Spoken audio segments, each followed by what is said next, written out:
I've dealt with my fair share of HOA nonsense over the years, ridiculous fines for flowers they didn't approve, letters about improperly stored trash bins, and even a warning about my Christmas lights being too bright. But nothing prepared me for the day two men dressed as HOA security officers showed up at my door and turned my home into a war zone. The thing is, I don't actually live in an HOA. The neighborhood next to mine does, and apparently their little committee likes to act like their rules extend beyond their borders. I'd heard rumors about them sending people to inspect non-HOA homes, but I always assumed it was just gossip. Turns out it was late afternoon. It was late afternoon when it happened. My wife, Anna, was 7 months pregnant and spending the day nesting, rearranging the baby's room for the third time in a week. I was in the garage tuning up my truck when I heard a knock at the front door, not the normal, polite kind of knock.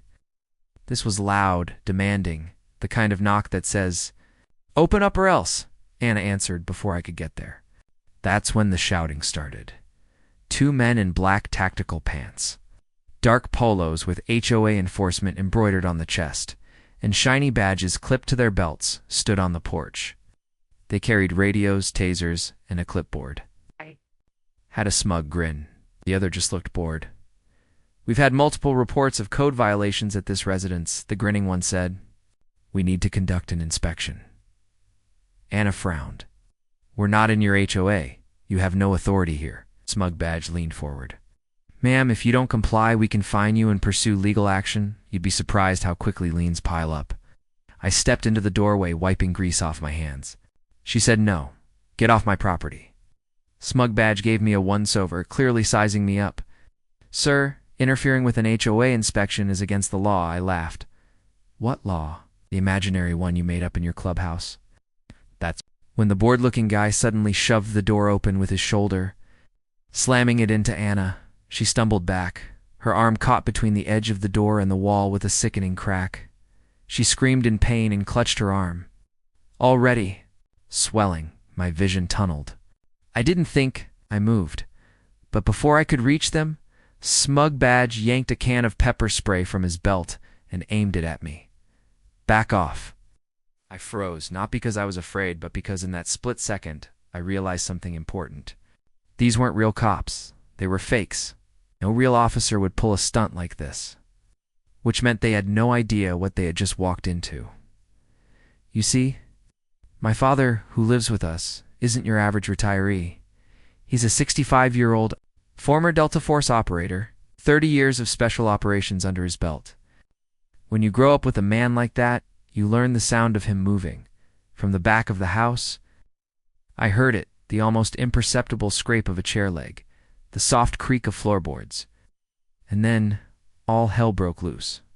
The floodlights on the driveway snapped on, blinding white beams cutting through the late afternoon shadows. At the same time, my dad's voice boomed from somewhere behind me, low and commanding. "You have 6 seconds to leave my property." The men spun, startled. 1. From the darkness of the hallway, my dad emerged, baseball cap low, eyes locked on the intruders, a tactical flashlight in one hand, and something in the other that I knew wasn't just a flashlight mount. 2. Smug badge tried to puff up his chest. "You can't threaten 3. The bored guy's hand twitched toward his taser. 4. That's when the first click echoed across the driveway, the unmistakable sound of a round being chambered. The taser guy froze. 5. Smug badge's bravado evaporated. He grabbed his partner's arm. 6. They bolted, stumbling over each other as they ran down the driveway, blinded by the lights and chased by my dad's voice barking, "And don't come back." But this wasn't over. Not by a long shot.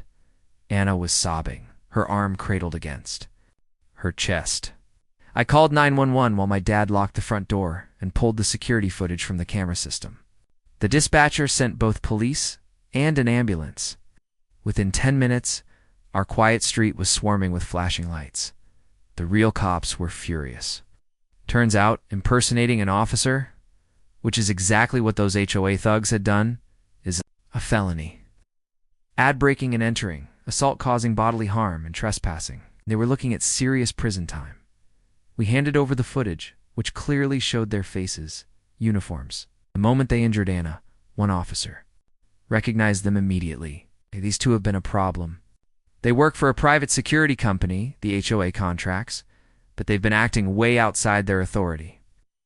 Anna was taken to the hospital, where they confirmed her arm was fractured. Thankfully, the baby was unharmed. But watching her, in that hospital bed, pale and in pain, something in me hardened. I wanted more than justice.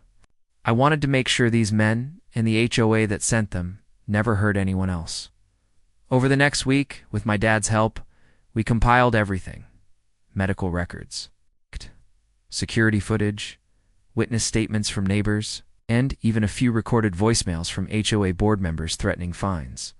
Dad's military contacts helped us pull the security company's licensing records, which were full of violations. We didn't just go to the police. We went to the state licensing board. We went to the district attorney. We went to every news station in a 50-mile radius. Within a month, the story was everywhere. Fake HOA cops assault pregnant woman, complete with the security footage of them shoving their way in and my dad lighting up the driveway.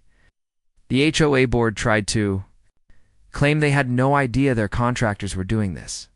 That lie lasted about 2 days, till an ex-employee came forward with emails proving the board had ordered enforcement visits to HOA homes. The fallout was glorious. The 2 fake cops were arrested, charged with multiple felonies. The security company lost its license and went bankrupt within weeks. The HOA board members were sued into oblivion by half the neighborhood. Even the people who were in their HOA wanted them gone.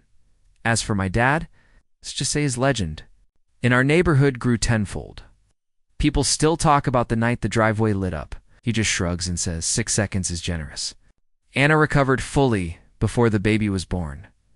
A healthy, loud little girl who, in our family, will grow up knowing that her grandpa once chased off bad guys before she was even born, and me. I installed even more cameras, reinforced the front.